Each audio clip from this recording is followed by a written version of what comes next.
ব্যবসা দখল হচ্ছে, দোকান দখল হচ্ছে, চাঁদা হচ্ছে, নিয়ম কানুনের ভিতরে নাই। কিন্তু আমাদের দুঃখ লাগে যে এই দেশের যারা রাজনীতি করেছে, এই দেশের মানুষের সাথে যারা সংগ্রাম করেছে, আন্দোলন করেছে, তাদেরকে বাদ দিয়ে এখন দেশ কারা চালাচ্ছে? Non government. গভর্নমেন্ট চালাচ্ছে কারা? Non government. তাদের চলার কথা না। উপদেশ দিচ্ছে কারা?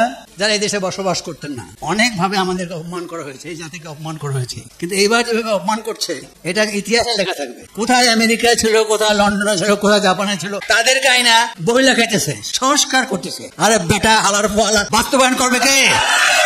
আমরা যে রাজনীতি করছি, ভয় দেখায় আমাদের, আঙ্গুল ভেঙে দেবো, মাথা ভেঙে দেবো, কি যে কয় বুঝি না পোলাপানেরা, তাই না? আমরা কত লোকের মাথা ভাঙছি, ও হালা জানেও না, তাই না?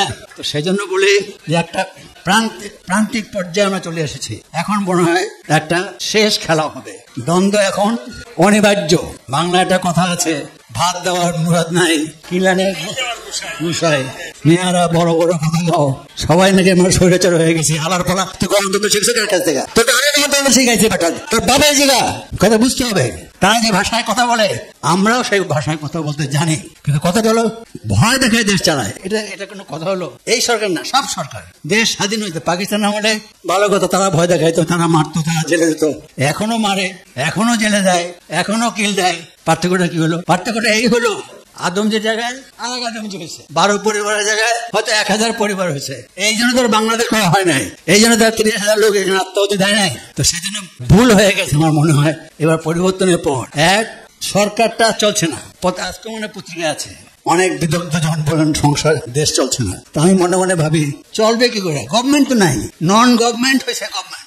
আর উপদেশ দিচ্ছে কারা? যারা এই দেশে বসবাস করে নাই। কবে কোন রাত্রে, অমাবস্যা রাতে না পূর্ণিমা রাতে দেশ ছেড়ে চলে যাবে কেউ জানবেও না।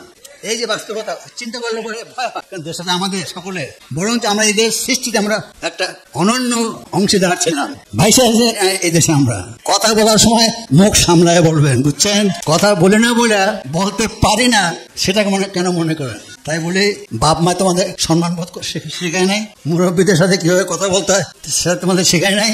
সেই জন্য আমি বলি সংঘাত অনিবার্য হবে। সংঘাত, এই সংঘাতে যারা পারবেন তারা টেকবেন, যারা পারবেন না তারা কেটে পড়েন।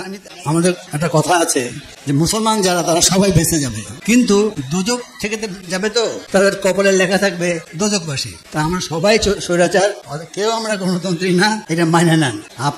আমরা চেষ্টা করবো গণতন্ত্র করার জন্য, আপনারা চেষ্টা করছেন বিপ্লব করার জন্য। মাঝখানে দেশের মানুষ এখন আওয়ামী লীগ অত্যাচার করেছে, বিএনপি অত্যাচার করেছে, এখন যারা গ্রামে গঞ্জে হচ্ছে, ঢাকা শহরে হচ্ছে, ব্যবসা বাণিজ্য হচ্ছে, অবিশ্বাস্য। যদি কেউ শোনে সে বিশ্বাস করবে না যে এটা বাংলাদেশে হচ্ছে। ব্যবসা নিয়ে যাচ্ছে, বাণিজ্য নিয়ে যাচ্ছে, অফিস নিয়ে যাচ্ছে, কলকারখানা নিয়ে যাচ্ছে। কি একটা দেশ এই দেশ!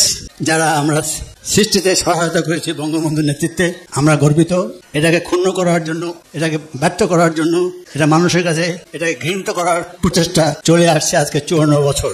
যে সরকারে থাকে, পরে যখন সে থাকে না, সব পাপ সে করেছে। করতে করতে এখন বাংলাদেশ এখন দলই নাই যে হালা দুর্নীতিবাজ না। তো পোলাপানটা কি ভাবে? আমরা যখন রাস্তাঘাট দিয়ে হাঁটি, আমাদের দেখলে সাহা চড় দেয়, আরে কি চুরি করলাম, তাই না? এই বাস্তবতার পরিপ্রেক্ষিতে আগামী দিনগুলি সম্পর্কে আমরা যারা উদার গণতান্ত্রিক সমাজ ব্যবস্থায় বিশ্বাস করি, আমাদেরকে সচেতন হতে হবে।